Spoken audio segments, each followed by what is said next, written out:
Hello students, welcome to Shivaji Group of Institutions online classes of English. I am A.K. Dwivedi and today I am going to explain the exercises. I am going to provide you solution of the exercises given back side of the poem The Lake Isle of Innisfree. Okay students, take your book and try to write the exercises by using pencil. Okay, so be ready. First, in this poem the exercise is tick and write the correct option. Tick and write the correct option. First option is tick the correct option. The poet wants to go to. The poet wants to go to. There are four options given here. First one lake, second one Innisfree, third sea and fourth one ocean. तो आपने poem पढ़ी है तो definitely आपको समझ में आ गया होगा कि कवि कहाँ जाना चाहता था. Second B option is right, Innisfree. Okay, so you have to write here Innisfree.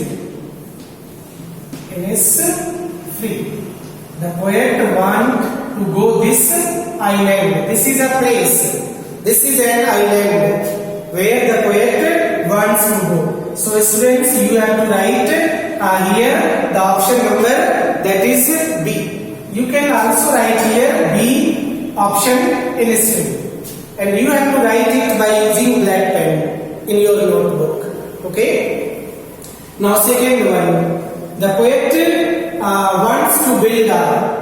आपने पोएम पढ़ी है, उसमें आपको एक्सप्लेन किया गया है poet wants to build a. कवि बनाना चाहता है. क्या बनाना चाहता है? चार ऑप्शन दिए गए हैं, हाइव, हट, कैबिन, होल. तो आपने क्या पढ़ा है कि कवि वहां पर इनिस्फ्री आइलैंड में जाकर के एक छोटा सा कैबिन बनाना चाहता है. कैबिन का मतलब छोटा सा घर. तो यहाँ पे कैबिन किसमें लिखा है? सी ऑप्शन में. That means C option is right. तो you will write here cabin. Okay, कवि वहां पर एक कैबिन बनाना चाहता है. इसको आप अंडरलाइन भी कर देंगे. ठीक है, C option is right. Now next one, third, the poet wants to so. कवि वहां पर सो मीन्स उगाना चाहता है, बोना चाहता है. क्या चीज? आपने पोएम पढ़ा है बीन रोज. किसकी? आपकी दिए गए ऑप्शन 9 to 90 न्यू. तो आपने पढ़ा है 9 बीन रोज, 9 सेब की कतारें वहां पर वो उगाना चाहता है. तो यहां पर क्या आ जाएगा? 9. Okay, 9 bean rows. Okay, now next one, fourth में क्या दिया गया है? In the morning the poet will listen to dash songs. सुबह सुबह कवि गीत सुनेगा. किसके गीत सुनेगा? चार ऑप्शन है, sparrow, Lynette, cricket and crow. चार ऑप्शन है. तो आपने पोएम में क्या पढ़ा है? Cricket, a kind of insect. Cricket क्या होता है? एक प्रकार का इंसेक्ट होता है. उसके आवाज को सुनना चाहता है. तो right here cricket. Okay, CRICKET. ये एक गेम भी होता है बट एक इंसेक्ट भी होता है. ठीक है students. Now fifth number, sentence, the poet is standing by the. कवि खड़ा है. आपने पोएम में पढ़ा है, क्या पढ़ा है? Roadway, lake, window, hole. तो कहां पे खड़ा है? सड़क के किनारे खड़ा है. तो यहाँ पे पहला ऑप्शन ए नंबर सही है. यहाँ पर हम क्या लिख देंगे? रोड वे. ठीक है, कवि एक सड़क के किनारे, मार्ग के किनारे खड़ा है. So right here road. Okay, you can do these exercises in your notebook also if you want. If you don't want, do them in your book as well by using pencil. Now sir, exercise number B. Students, try to understand exercise number B. In B exercise there are fill in the blanks. Okay, so try to understand.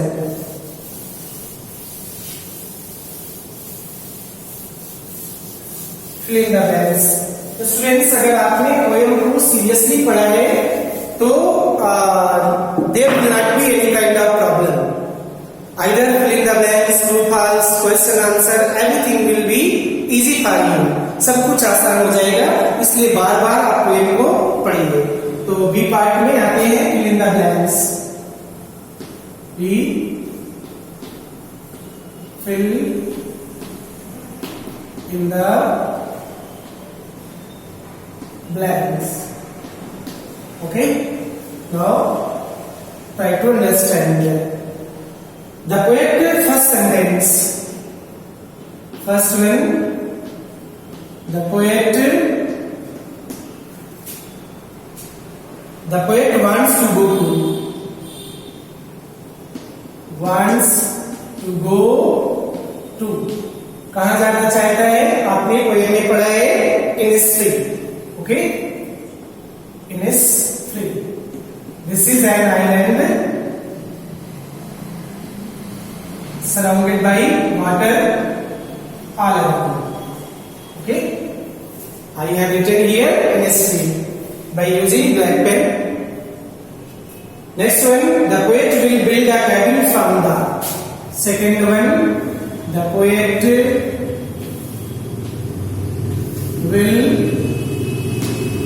build a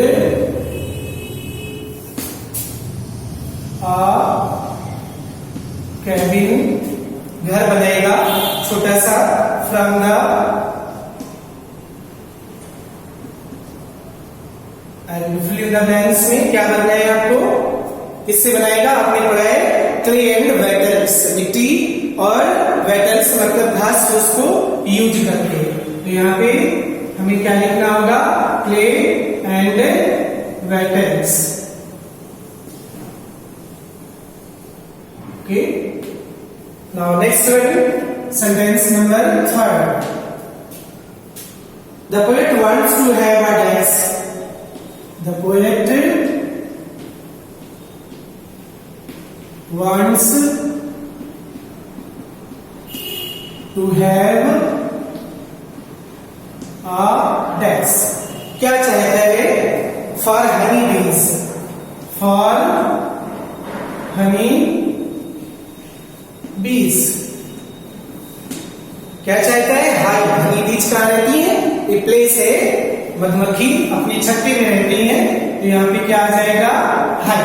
okay, you have to write here high.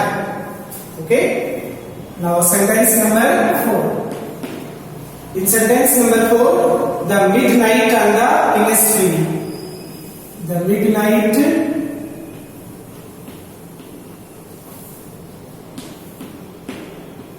on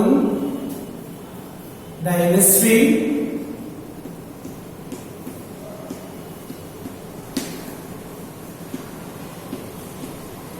आधी रात का समय Innisfree island का कैसा होगा? Will be. आपने poem में पढ़ा है ग्लिमरी, चमकता हुआ.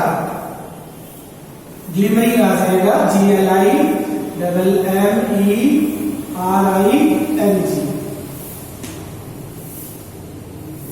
Okay students, ग्लिमरी.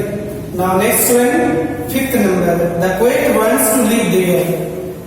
5th number, the poet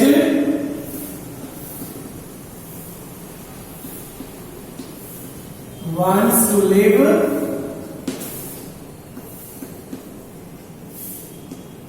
there. किस लिए वहां पर रहना चाहता है? शांति पाने के लिए, कभी वहां पर सकून यानी शांति पाने के लिए जाना चाहता है. तो then here we will write peace, for peace. Okay, last one, the poet was standing by the. Last one, 6th number. 6th number, the poet was standing by the desk. कहां पर खड़ा था? अभी आपने मल्टीपल चॉइस में किया है roadway, तो 6 वाले सेंटेंस में आप क्या भरेंगे? Roadway. Okay, roadway. The poet was standing roadway. Last में आपका 6th option roadway. Okay students, now next exercise that is C part. You have to write true or false. Okay, so try to understand true or false.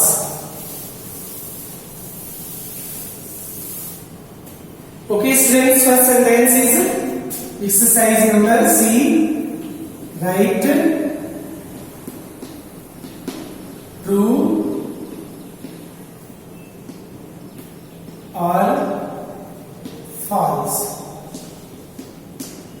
सही और गलत लिखना. First one, the poet wants to build a cabin there by wood. कवि वहां पर लकड़ी का cabin बनाना चाहता है. आपने क्या पढ़ा है? लकड़ी और मिट्टी का. Not only by using wood, but by using clay also. That's why this sentence is false. तो आपको इसमें क्या लिखना है? आपको पूरा सेंटेंस पहले कॉपी करना है और आगे आप क्या लिख देंगे इसमें? false.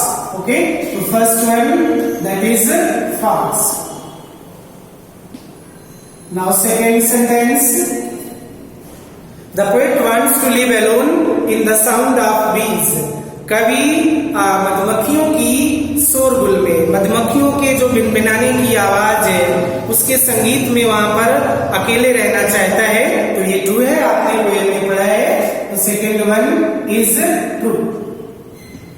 Okay, now third one, sentence number third, the poet will not get peace there. कवि को वहां शांति नहीं मिलेगी.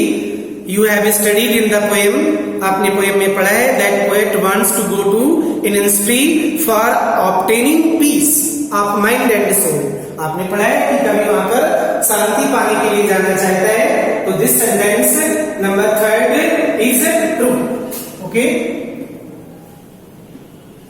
नाउ फोर्थ नंबर में क्या है? The evening will be full of the linnet's wing. शाम के समय लिनेट एक सिंगिंग बर्ड होती है, उसका गीत चारों ओर सुनाई देगा. वातावरण में लिनेट नामक एक छोटी सी चिड़िया होती है, उसका गीत गूंजेगा और वो उसको सुनेगा. तो ये भी आपका ट्रू है. ओके, आपने पोएम में पढ़ा है. If you have studied the poem properly and seriously, definitely there is not any problem to write answers like true or false. Now next one, fifth number, the poet doesn't want to live in a spree. Fifth में क्या कह रहा है? कभी इन spree में नहीं रहना चाहता है, जबकि आपने पोएम में पढ़ा है that he wants to live there. That means this sentence is false. Now sentence number 6. में क्या है? The poet hears the sound of an spree in his heart. कवि इनिस्ट्री नामक आइलैंड पर जो भी घटित होता है वो सारी चीजें अपने दिल की गहराई में सुनता है. लास्ट लाइन में ये लिखा था. तो this sentence is also correct. That means true. Okay students, तो I have explained you the exercise number A, B, C. Now D, E part will be given in your notebook. That means written material. You will obtain it in booklet. Now exercise number F. Exercise number F. You can see it seriously. Okay, so be ready. Exercise number F. In this part, what you have to do? Find the words in the poem that mean the same as following. Find the words in the poem that mean as the same given here. That means these are the word meanings. First one is given. First one, that is a small shelter or house. एक छोटा सा shelter या घर, उसको क्या बोलते हैं? Cabin. तो इसमें आपका क्या आ जाएगा? Cabin. You will write here cabin. Okay. Now second one. This was one. Now second one. In second sentence, a network of mud and sticks used as building material. मतलब लकड़ी और मिट्टी आदि को सबको मिला करके जो एक ढांचा खड़ा करते हैं उसको क्या बोलते हैं? पोएम में आपने पढ़ा है wattles. Okay, right here wattles. WATTLES. Okay, now third one sentence, open space in wood or forest. जंगल में जो खुली जगह होती है उसको क्या बोलते हैं? आपने पढ़ा है glade. Okay, so right here glade. Now fourth number, in fourth number sentence, twinkle. Twinkle means glimmer, चमकना. आपने एक वर्ड पढ़ा था ग्लिमर. GLIMMER, ग्लिमर साइन करना, चमकना। सेंटेंस नंबर 5, अ बर्ड, आपने पढ़ा है इसमें अ बर्ड, कौन singing bird? Lynette, LINNET, Lynette is a kind of singing bird. Now next one, that is 6th number, there is a coast. Coast means shore, आपने एक word poem में पढ़ा है shore, shore means तट, समुद्र का किनारा या नदी का किनारा। Now last one, Z part, that is matching word. Okay students, so try to understand it seriously. I will explain you. I will not write here in the blackboard. And first, suppose I will write it, matching part,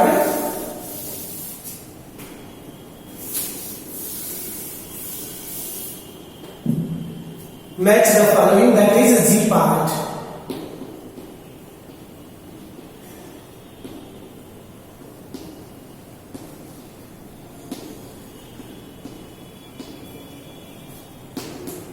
Okay, here one aunt,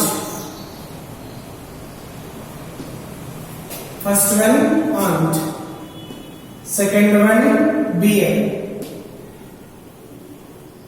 third one bees, fourth one dog,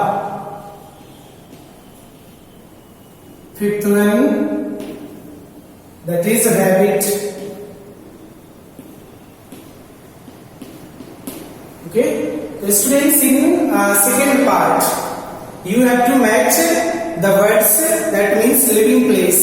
ये living place दिए गए हैं second part में, living place of insect आ रही है। Aunt, aunt कहाँ रहती है? आंट हिल में, तो इसमें आपका कौन सा आएगा? Hill. Okay, that means C, C part, hill. Now bear, where does a bear lives? That means bees, sorry, not bear. Second part, okay, bear. Second part is bear. Bear कहाँ रहते हैं? Den में. Okay, तो right here EF number. This option is given in F. Den. Now next one, bees. Bees where do bees live? Bee hive होता है, ई part हो जाएगा, ई high, छत्ते में रहती है मधुमक्खियां। Dog, where does a dog live? Dog कहां पर रहता है? तो डॉग का कौन सा पार्ट होगा? Kennel. Okay, kennel, that means a part. Kennel. Now fifth number, that is rabbit. Rabbit, where does a rabbit live? Burrow. Okay, and burrow, that is B part. B-U-R-R-O-W. Burrow. Now fifth, then sixth number. Sixth, pig. Sewer. Seven, that is cow. 8, birds. 9, eagle. Sheep. Now 10, that is horse. Okay, now see. Students, pig. Where does a pig live? P. Pig, B part is correct. Pen. B part. That means pen. बाड़ा होता है, बाड़े में रहता है सुअर। Now next one, cow will be J part. Shed में, J shed में रहती है cow, छप्पर के नीचे। Now next one, birds. Birds, that means nest, that is I part. Next one, eagle, that is eagle irik. Eagle irik, that is given in Z.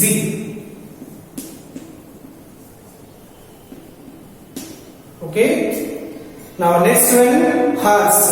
Where does a horse live? Horse lives in a stable. Stable, that is EH part. अस्तबल जिसको बोलते हैं हिंदी में, but in English we pronunciate it stable. Okay, these are the exercises. Students, I want that you should do these exercises only the book. Don't do them in your notebook. Okay, thank you for attending today's class. Next day I will explain you some more chapters, either in grammar or in literature. Okay.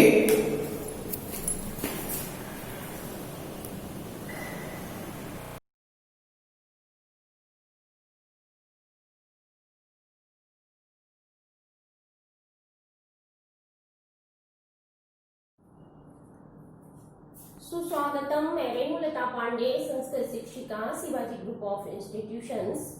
बच्चों, आपकी ये online classes चल रही हैं। आप इन classes को बहुत गंभीरता से लीजिए।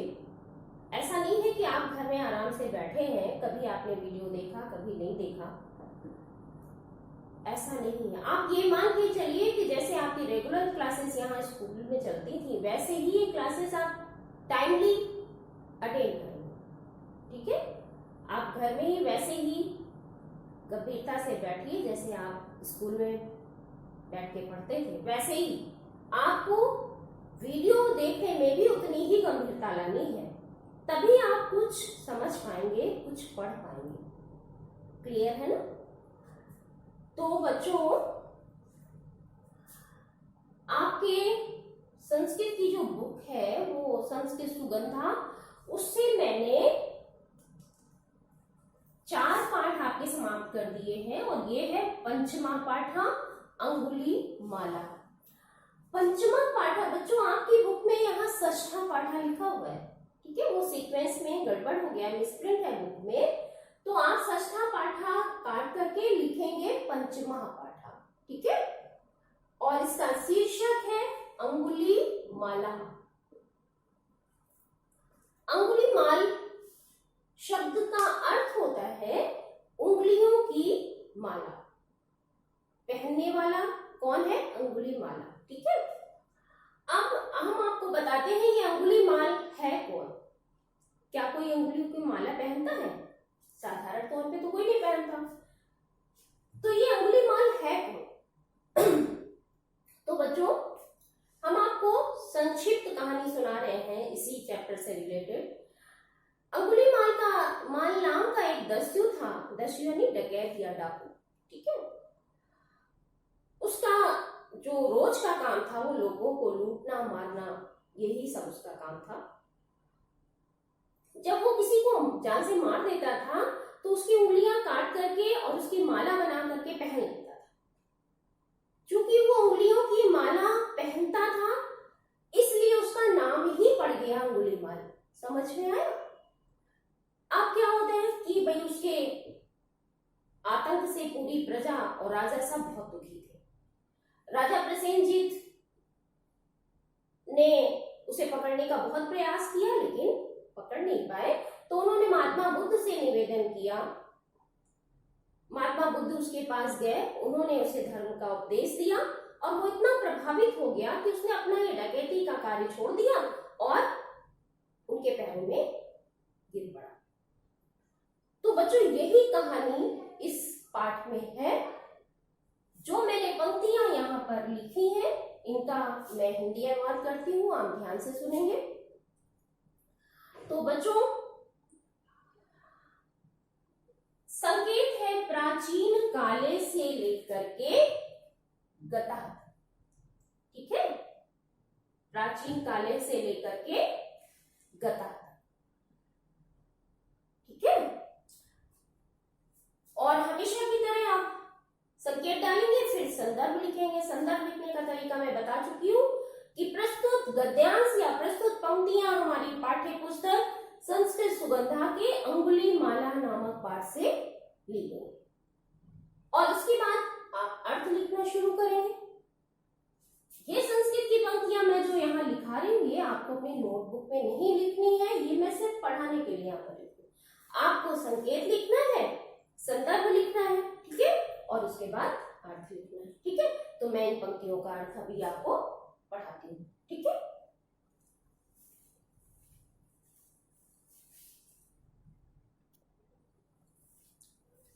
हाँ, तो बच्चों स्टार्ट करते हैं। संकेत आपका प्राचीन काल से लेकर के गतः तक है, ठीक है। मैंने दूसरे गद्यांश की 4 या 5 लाइन और इसमें ऐड कर दी है, ठीक है। तो आपका संकेत हो गया प्राचीन काल से लेकर के गतः तक। अब ध्यान से सुनिए। प्राचीन काले कौशल देशे अंगुलीमाल नाम को अपि दस्यु न्यवसर।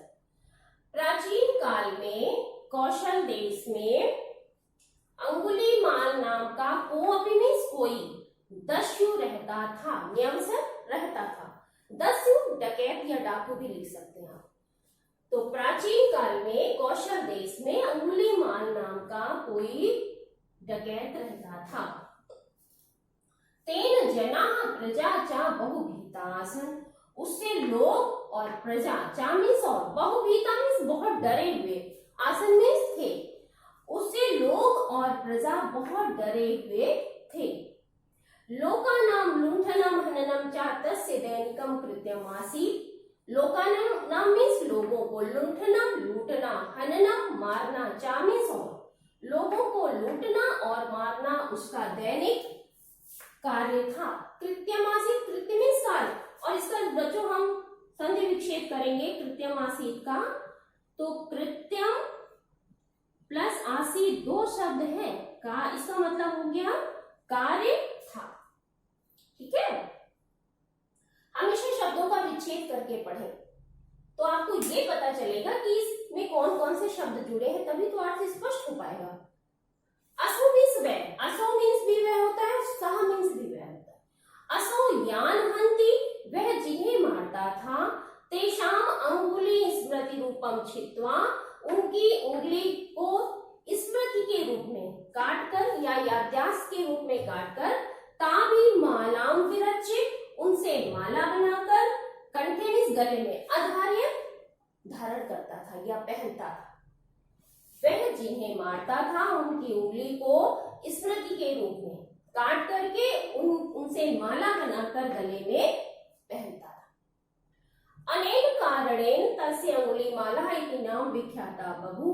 अनेन कारणेन, इस कारण से उसका अंगुलीमाल नाम प्रसिद्ध हो गया। विख्याता बभू, प्रसिद्ध हो गया। अंगुलीमाल से दुष्कृत, इस पैसेज को एक बार फिर से देखिए।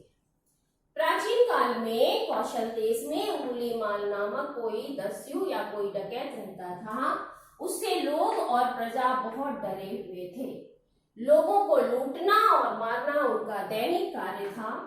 वह जिन्हें मारता था उनकी उंगलियों को स्मृति के रूप में काट कर उनसे माला बनाकर गले में पहनता था। इस कारण से उसका अंगुलीमाल यह नाम प्रसिद्ध हो गया। बबू मीन्स हो गया। आगे देखिए दूसरा पैसेज। अंगुलीमाल से दुष्कृत्य प्रजा अतीव दुखिता आसीत्। अंगुलीमाल के दुष्कृत्य मीन्स बुरे कार्यों से प्रजा बहुत ही दुखी थी। अतीव शब्द में दीर्घ संधि है बच्चों, इसका भी विच्छेद देखें। अतीव का विच्छेद होगा अति प्लस ई, यानी बहुत ही दुखी थी। राजा प्रसेनजित अप्यस्य क्रूर कृत्ये, राजा प्रसेनजित भी, राजा प्रसेनजित को भी इसके बुरे कार्य से, यहां भी बच्चों देखो शब्द का संधि विच्छेद प्रसेनजितो अपिधनस्य, समझ में आ रहा है? प्रसेन जितो प्लस अपि प्लस अस्य, ये 3 शब्द इसमें जुड़े हैं बच्चों, ठीक है। प्रसेनजितो अपिधन अस्य, यानी प्रसेनजित को भी, अस्य में इसके, राजा प्रसेनजित को भी इसके बुरे कार्य से भीषण कष्टम प्राप्त हो। भीषण मीन्स बहुत अधिक कष्ट पहुंचा, प्राप्त पहुंचा। राजा प्रसेनजित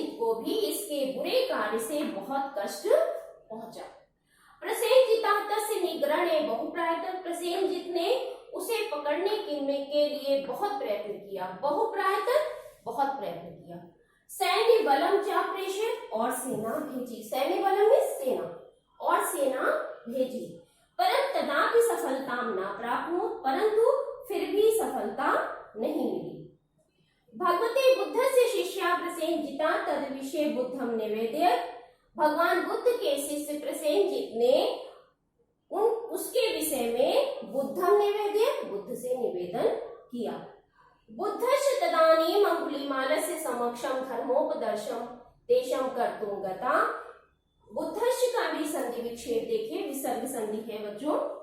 बुद्धस्य का संधि विच्छेद होगा बुद्धा प्लस चा और बुद्ध, बुद्धस्य का मतलब हो गया और बुद्ध। तदानीम उस समय अंगुलीमाल से समक्षम, अंगुलीमाल के सामने धर्म का उपदेश करने के लिए गए।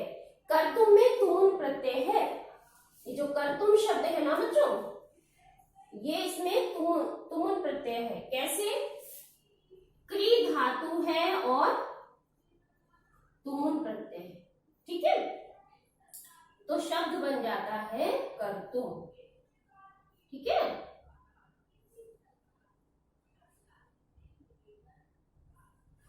तो आगे फिर से देखें, और बुद्ध उस समय अंगुलीमाल के सामने धर्म का उपदेश करने के लिए गए, ठीक है। फिर से देखें ये पैसेज, अंगुलीमाल के बुरे कार्यों से प्रजा बहुत ही दुखी थी। राजा प्रसेनजित भी इसके बुरे कार्य, राजा प्रसेनजित को भी इसके बुरे कार्य से बहुत कष्ट पहुंचा। प्रसेनजित ने उसे पकड़ने के लिए बहुत प्रयत्न किया और सेना भेजी, परंतु फिर भी सफलता प्राप्त नहीं की। भगवान बुद्ध के शिष्य प्रसेनजित ने उसके विषय में बुद्ध से निवेदन किया और बुद्ध उस समय अंगुलीमाल के सामने धर्म का उपदेश करने के लिए गए। तो इस तरह से बच्चों आज ये संकेत प्राचीन कालीन से लेकर के गता तक, इस संकेत का अर्थ मैंने आपको पढ़ाया है। हमेशा की तरह मैं फिर आपको याद दिलाती हूं कि आप शब्दार्थ जरूर याद करें। शब्दार्थ से आपको हेल्प मिलती है इसका अर्थ समझने में। समझ में आ रहा है? तो आप सबसे पहले शब्दार्थ याद करें, फिर इन पंक्तियों का अर्थ पढ़ें, तो देखिएगा कि आपको कितनी जल्दी समझ में आता है। समझ में आ रहा है? तो आज जितना मैंने पढ़ाया है इसे आप बहुत अच्छी तरह से पढ़ेंगे और लिखेंगे, ठीक है।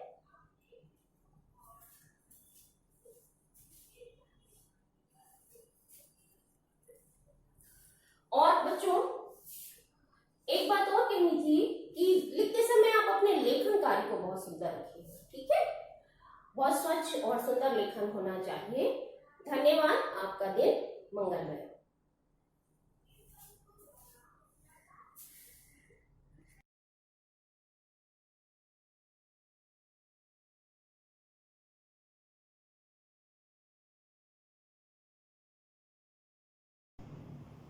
Myself Rakesh Kumar, science teacher of Shivaji Group of Institution. Science class में 7th क्लास हिंदी मीडियम के बच्चों का स्वागत है। तो बच्चों, जंतुओं में परिवहन एवं उत्सर्जन, परिसंचरण एवं उत्सर्जन चैप्टर का अध्ययन कर रहे हैं। इसमें अब लसिका तंत्र, लसिका तंत्र,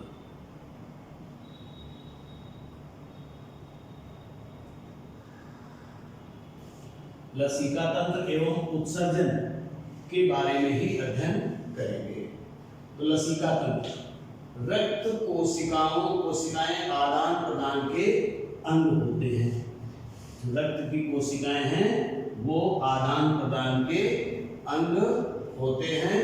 कभी कभी सारे पदार्थ कोशिका की दीवारों से गुजरते समय पहुंच नहीं पाते हैं, जिसके कारण जैसे ही रक्त उन कोशिकाओं से गुजरता है उन पर दाब बढ़ने लगता है, कोशिकाओं में दाब बढ़ने लगता है। बड़े अणु विशेषकर रक्त के प्रोटीन कोशिकाओं से बने होते हैं और ये रक्त को आगे तक पहुंचने में अवरोध उत्पन्न करते हैं, जिससे इसे ही हम लसीका कहते हैं। यानी जो बड़े अणु हैं वो कोशिका भित्ति के किनारे किनारे लगे रहते हैं, जिससे रक्त को एक स्थान से दूसरे स्थान में जाने में अवरोध उत्पन्न होता है। यही है लसीका तंत्र। और जब रक्त को आगे पहुंचने में प्रॉब्लम होती है या दिक्कत होती है तो रक्त दाब उत्पन्न होता है। रक्त दाब रक्त को पंप करने से हमारी धमनियों में उच्च दाब उत्पन्न हो जाता है। कैसे उच्च दाब उत्पन्न हो जाता है? यही जो बड़े कण कोशिका भित्ति के किनारे किनारे रुके हुए होते हैं, जिनके कारण वेन्स में रक्त आगे जाने में प्रॉब्लम क्रिएट करता है, तो उन रक्त नलिकाओं में दबाव उत्पन्न होता है। इसे ही हम रक्तचाप या रक्त दाब कहते हैं। जब हम कोई कार्य करते हैं तो हृदय की स्पंदन गति बढ़ जाती है, यानी धड़कन बढ़ जाती है, रक्तदाब भी, जिसके कारण रक्तदाब भी बढ़ जाता है। जब स्पंदन बढ़ जाता है तो रक्तदाब भी बढ़ जाता है। इससे हृदय में एक तनाव होता है, तनाव होता है तथा कार्य कठिन हो जाता है। इसमें से कोई धमनी फट भी सकती है। अगर कोई धमनी फट जाती है तो ब्रेन की अगर धमनी फट गई है तो ब्रेन हेमरेज हो जाता है, या कहीं और दूसरे भागों की धमनी फट सकती है। यदि यह दिमाग में होता है तो इससे मस्तिष्क में दरार पड़ सकती है, जिसके कारण लकवा मार जाता है, यानी लेफ्ट साइड का पोर्शन मस्तिष्क से डिस्कनेक्ट हो जाता है और उसको लकवा कहते हैं या लकवा के रूप में जाना जाता है। और व्यक्ति बोलने में भी असमर्थ हो सकता है। इससे व्यक्ति की मौत भी हो सकती है ब्रेन हेमरेज से। अब जंतुओं में उत्सर्जन, तो उत्सर्जन के लिए हमारे पास अंगों में सबसे पहले है त्वचा। उत्सर्जी अंगों में त्वचा।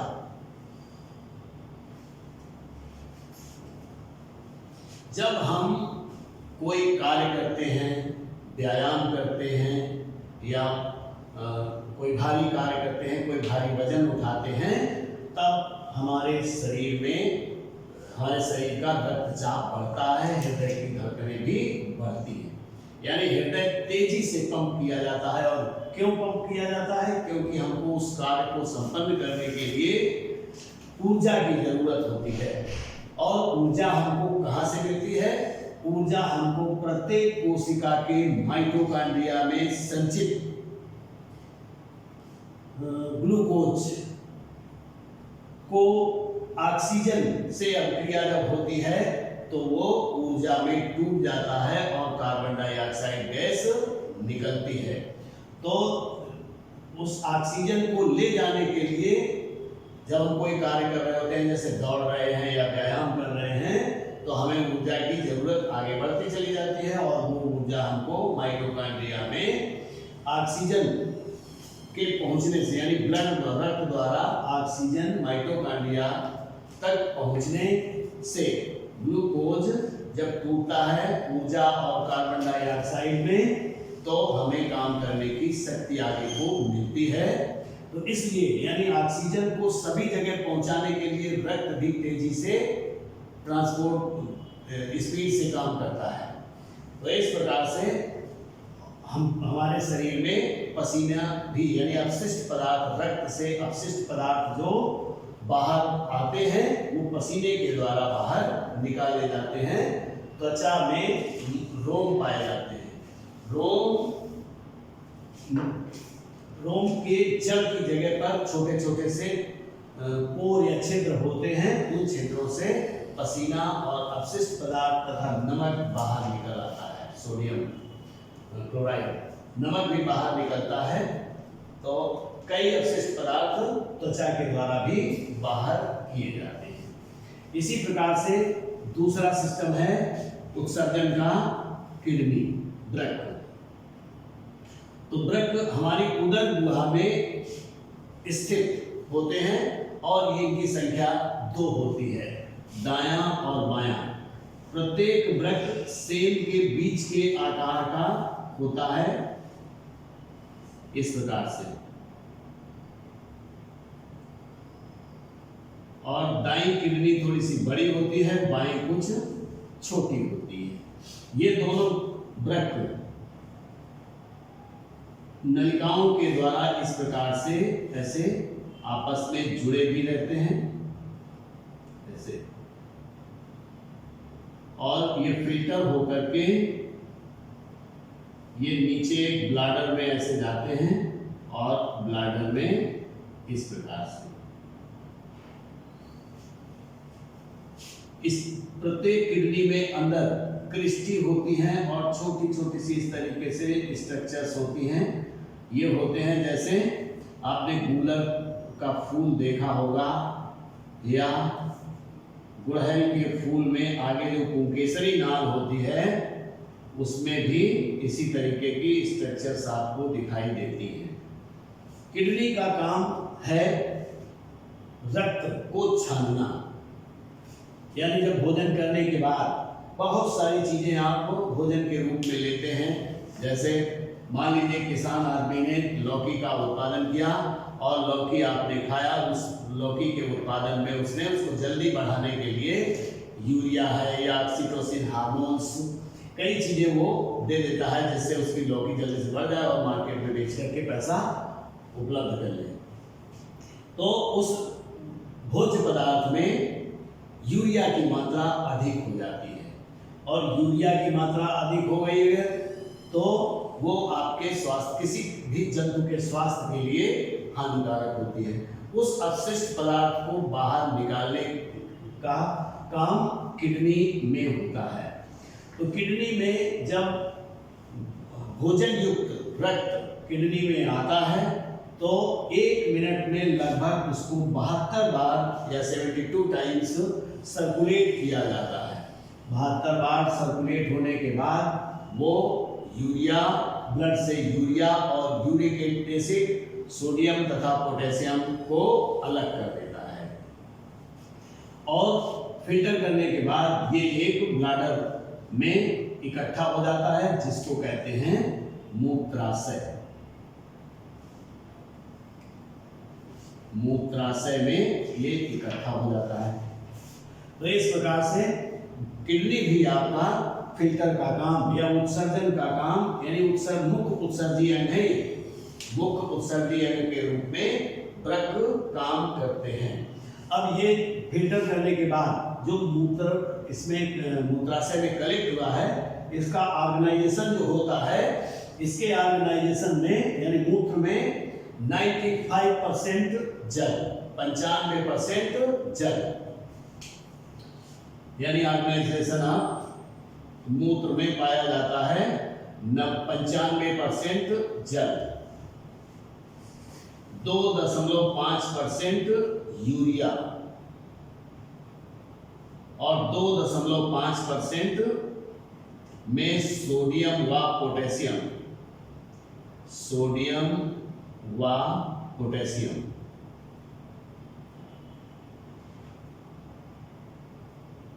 लवण पाए जाते हैं। यानी मूत्र का ऑर्गेनाइजेशन क्या है? 95% जल और 2.5% यूरिया, 2.5% में सोडियम और पोटेशियम लवण पाए जाते हैं। मूत्र का रंग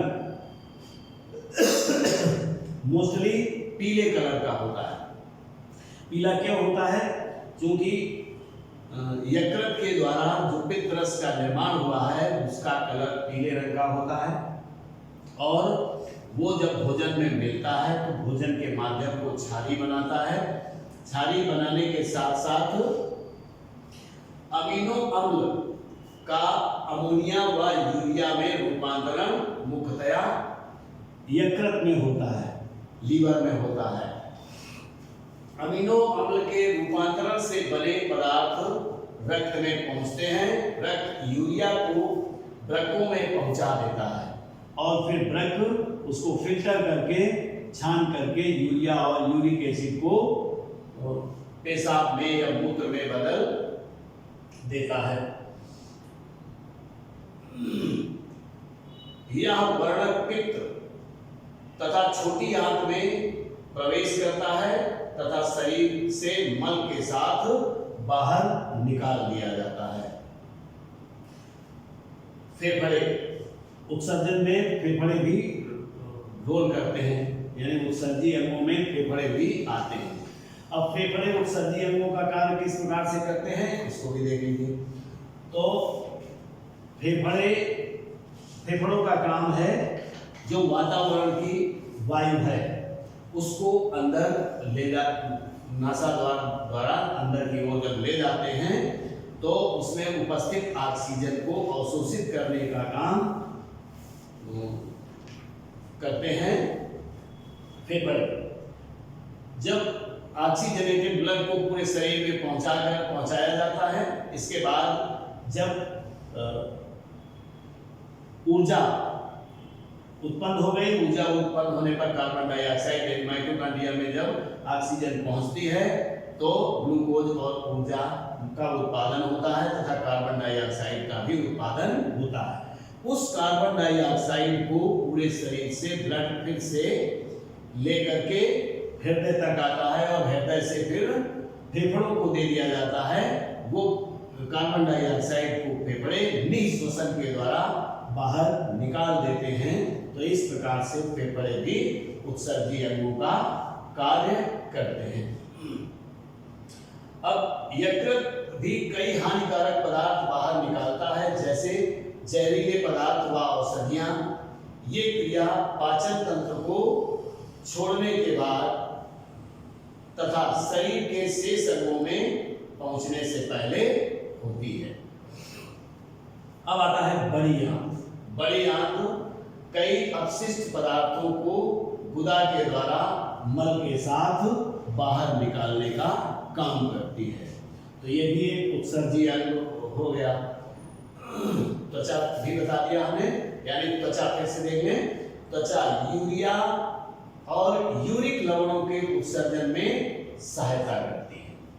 त्वचा यूरिया या यूरिक एसिड लवणों को बाहर निकालने का काम करती है या उसमें सहायता करती है तथा स्वेद ग्रंथियों द्वारा पसीने को बाहर निकालती है। पसीना त्वचा में स्वेद ग्रंथियों द्वारा बनने वाला एक द्रव युक्त पदार्थ है। इस द्रव में लवण घुले रहते हैं।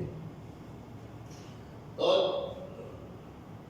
पसीने से शीत प्रभाव उत्पन्न होता है। पसीना बहने की दर आर्द्रता व हवा के बहने पर निर्भर करती है। गर्म वातावरण में पसीना अधिक निकलता है या अधिक श्रम करने पर भी पसीना निकलता है। गर्म जलवायु में व्यायाम करने से पसीना ज्यादा निकलता है। भारी मात्रा में पसीना निकल जाने पर रक्त गाढ़ा हो जाता है। भारी मात्रा में पसीना बाहर निकल जाने के कारण रक्त गाढ़ा हो जाता है, इसलिए यह नियमित रूप से परिसंचरित नहीं होता। पसीने के द्वारा घुले लवणों को की हानि से मांसपेशियों में दर्द उत्पन्न हो जाता है। इसको पूरा करने के लिए हमें फिर से पानी की जरूरत होती है और आवश्यकता अनुसार पानी पीना पड़ता है। क्योंकि शरीर में लगभग 70% जल बराबर बना रहना चाहिए। 70% से कम होने पर यानी 70% से जल कम होने पर आपके शरीर में कुछ न कुछ गड़बड़ी उत्पन्न होने लगती है, जैसे डिहाइड्रेशन शुरू हो जाता है। तो इस प्रकार से तो बच्चों आपने परिसंचरण भी पढ़ लिया एवं उत्सर्जन के बारे में भी जान लिया। यानी सभी उत्सर्जी पदार्थों को बाहर निकालने की क्रिया को उत्सर्जन कहते हैं। उत्सर्जन में कौन कौन से अंग भाग लिए? नंबर 1 सबसे पहले तो त्वचा। आप समझ गए होंगे, त्वचा में छोटे छोटे छिद्र होते हैं और इन रंध्रों के द्वारा अपशिष्ट पदार्थों को बाहर निकाला जाता है और वो पसीना पसीने के माध्यम से निकलता है। पसीना निकलने की दर टेम्परेचर पर, इन्वायरमेंट के टेम्परेचर पर निर्भर करती है। अगर तापक्रम कुछ ज़्यादा है तो पसीना ज़्यादा निकलता है, तापक्रम कम है तो पसीना कम निकलता है। लेकिन अगर हम व्यायाम या कोई काम कर रहे होते हैं, शारीरिक श्रम कर रहे होते हैं, तो भी पसीना निकलता है और पसीने में अपशिष्ट पदार्थ बाहर निकलते हैं। तो सबसे पहला हो गया त्वचा, दूसरे में यकृत भी, चूंकि यकृत अमीनो अम्ल का अमोनिया व यूरिया में रूपांतरण मुख्यतः यकृत के द्वारा ही होता है, तो इसलिए यकृत भी आपका उत्सर्जी अंगों के अंतर्गत आता है। फिर फेफड़े आता है। फेफड़े भी चूंकि कार्बन डाइऑक्साइड को बाहर, शरीर के अंदर की कार्बन डाइऑक्साइड को बाहर निकालने का काम फेफड़े करते हैं, इसलिए फेफड़े भी उत्सर्जी अंगों के अंतर्गत आते हैं। फिर इसके बाद आता है किडनी यानी वृक्क रक्त को छानकर, यानी 72 टाइम्स जब इसमें सर्कुलेट होता है तब ब्लड से यूरिया और यूरिक एसिड फिल्टर कर दिए जाते हैं और फिल्टर होने के बाद उनको मूत्राशय में इकट्ठा कर दिया जाता है और आवश्यकता अनुसार उसे बाहर निकाल दिया जाता है। तो इस प्रकार से ये हमारा परिसंचरण एवं उत्सर्जन कंप्लीट हो गया। तो बच्चों इस क्लास में बस इतना ही, आगे नेक्स्ट क्लास में। Thank you.